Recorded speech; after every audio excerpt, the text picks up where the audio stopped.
اس دن ایک شخص میرے پاس آیا اور مجھے کہتا ہے کہ ڈاکٹر وسیم میں غمگین ہو جاتا ہوں بغیر کسی وجہ کے، یعنی کہ مطلب میرے پاس کسی چیز کی کوئی کمی نہیں ہے، لیکن بس بیٹھے بیٹھے میں غمگین ہو جاتا ہوں، مجھے پورا ارد گرد کی سراؤنڈنگ غمگین لگتی ہے اور میں خوشی کو محسوس نہیں کر پا رہا ہوتا، تو مجھے بتائیں اس کی وجہ کیا ہے؟ تو میں نے اس کو جواب دیا کہ وجہ جاننے سے پہلے یہ دیکھو کہ غم کے متعلق ہمارا دین کیا کہتا ہے، اللہ تعالیٰ کیا ارشاد فرماتا ہے۔ غم جو ہے نا وہ عبادت کا بہترین ٹائم ہے۔ اگر آپ غمگین ہیں اور غم زدہ ہیں تو دیکھیں کہ اس وقت اگر آپ اللہ سے رابطہ اپنا قائم کر لیں گے اور اس مومنٹ پہ آپ اللہ کی عبادت شروع کر دیں گے، اللہ سے باتیں شروع کر دیں گے، اللہ سے اپنا تعلق مضبوط کریں گے، تو یہ بہترین ٹائم ہے عبادت کا۔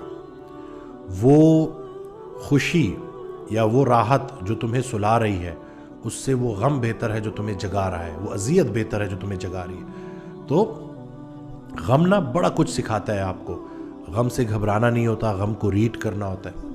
حضرت واصف علی واصف رحمۃ اللہ علیہ کا بڑا پیارا جملہ کہ غم میں غم دینے والا اگر یاد رہے تو انسان بڑا بلند ہو جاتا ہے، اور ایک اور جملہ ان کا بڑا پیارا کہ خوشی کے چھن جانے کا نام غم ہے۔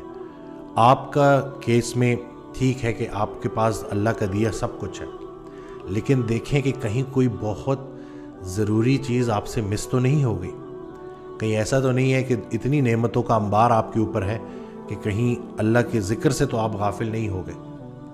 اور دیکھیں کہ اپنے اندر اس غم کے دوران جو کام آپ کر سکتے ہیں، اپنے آپ کو مصروف عمل کر سکتے ہیں، یعنی کہ جب آپ کو لگ رہا ہے کہ ارد گرد کی پوری سراؤنڈنگ غمگین ہے تو آپ ارد گرد دیکھیں کہ خالی آپ غمزدہ نہیں ہوں گے، ہو سکتا ہے کوئی ایک انسان غمگین بیٹھا ہو۔ تو اگر آپ غم میں ہیں، تنہا ہو گئے ہیں، تو تنہائی ہی آشنائی ہے اور بیسٹ ٹائم ہے، وضو کریں اور نماز پڑھیں اور اللہ سے اپنا رابطہ قائم کریں۔ آہستہ آہستہ آپ دیکھیں گے کہ آپ کا جیسے جیسے وہ اللہ سے بانڈ سٹرونگ ہوتا جائے گا، آپ کا یقین پختہ ہوتا جائے گا۔ اللہ کی مرضی اور اپنی مرضی میں جو فرق ہے اس کا نام غم ہے۔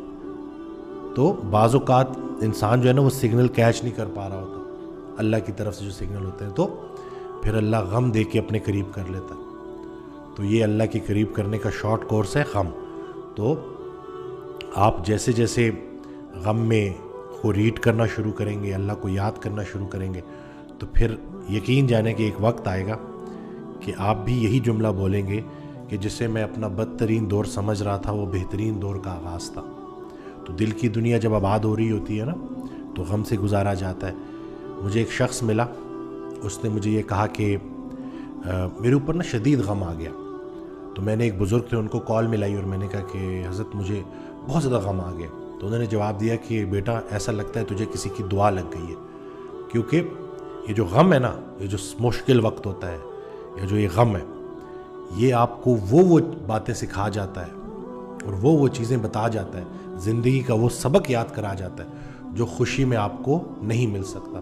اور ویسے بھی اللہ تعالیٰ کا وعدہ ہے کہ ہر سختی کے بعد آسانی ہے۔ تو جیسے جیسے آپ غم کی طرف آئیں تو غم کے آگے جا کے خوشی ہے، اور یہ تو زندگی کی خوبصورتی ہے نا، اتار چڑھاؤ، سختیاں، آسانیاں، خوشی، غم، روزہ رکھنا، فاسٹنگ کرنا، کھانا، تو بس بیلنس کا نام ہے۔ اور بس چاہے خوشی ہو چاہے غم ہو، اللہ کو نہیں بھولنا اور اللہ سے اپنا بانڈ سٹرونگ کرنا ہے، اور آپ دیکھیں گے کہ آہستہ آہستہ زندگی میں بڑی بہتری آ جائے گی۔ اور تنہائی میں جب بھی آپ بیٹھیں نا اور آپ کویسچن کریں کہ دیکھیں کیا اللہ مجھ سے راضی ہے، آپ کو اگر یہ سوال آپ سوچتے ہیں تو اپنے آپ سے خود پوچھیں کہ کیا آپ اللہ سے راضی ہیں؟ جتنا آپ اللہ سے راضی ہیں اتنا اللہ آپ سے راضی ہے۔ جب اللہ کسی بندے سے راضی ہوتا ہے تو اس کو اپنے آپ پہ راضی کر لیتا ہے۔ تو دیکھیں کہ کہیں کوئی خواہشات ایسی تو نہیں رہتی ان نوٹسڈ جن کی وجہ سے آپ تنگ ہو رہے ہو، اور کوئی ایسی بات کہ جو دعا جو ابھی پوری نہیں ہوئی اور اس کی وجہ سے آپ پریشان ہو کہ پتہ نہیں کب جا کے اللہ میری یہ دعا پوری کرے گا۔ تو اگر آپ نے ایسی اپلیکیشنز بھیجی ہوئی ہیں اللہ کو کہ جس میں آپ نے کچھ خواہش ظاہر کی ہے دنیاوی چیزوں کی، تو ان کو وڈرا کریں اور موجود لمحے پہ راضی رہیں۔ سر اٹھا کے اللہ سے کچھ مانگنے سے پہلے سر جھکا کے وہ ساری نعمتیں گن لینا جو اللہ نے آپ کو پہلے ہی دی ہوئی ہیں۔ رعایت نمبر 1، ہمیں رسول اللہ صلی اللہ علیہ وسلم کا امتی بنایا۔ رعایت نمبر 2 کہ توبہ کا دروازہ کھلا ہے، اور رعایت نمبر 3 کہ ہر انسان سے اپنا اپنا حساب ہونا۔ تو جس غم کے مقام پہ آپ صبر کرتے گئے تو اتنا آپ اللہ کے قریب ہوتے جائیں گے۔ تو بس یہ ویڈیو آپ سب کے لیے ہے، ویڈیو شیئر کرنا نہ بھولیے گا، دعا میں یاد رکھیے گا۔ اللہ حافظ۔